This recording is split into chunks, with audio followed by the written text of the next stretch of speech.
Guys, nandito na naman tayo. Panibagong araw, panibagong costume na naman ang makikita nyo guys. Kaya eto po ating costume ngayon.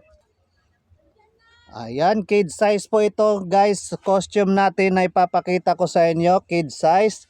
Eto ating General Luna costume. Ayan, General Luna. Ayan siya, ito yung damit niya guys. Ayan, damit niya. Long sleeve.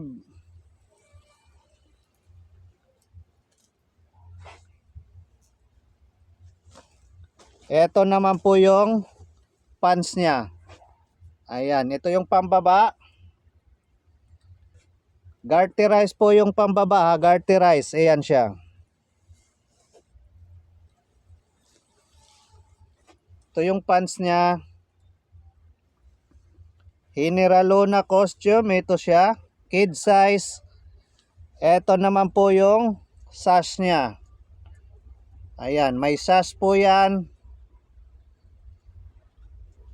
At siyempre may belt din po yan.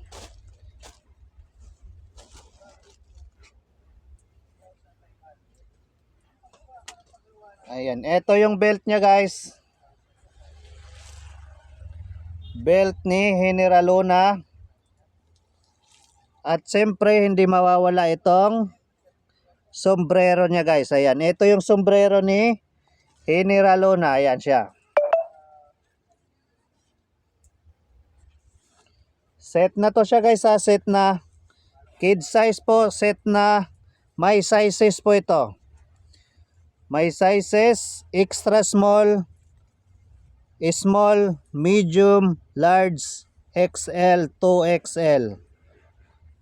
Ayan siya. General Luna costume.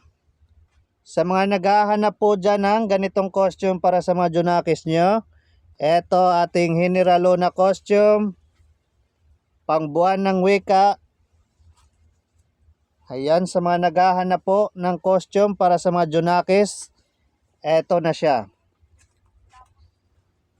Ayan, mag-PM lang po kayo guys, or pwede nyo po akong tawagan sa aking cellphone number 0966-230-6788. Ayan po aking cellphone number, kaya sa mga gustong umorder dyan, tawag na lang po kayo.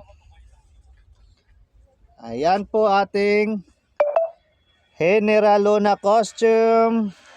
Set na po ito, set na. Ito yung pantaas, pambaba, sash, belt, at sombrero. Ayan, thank you for watching guys. Bye bye.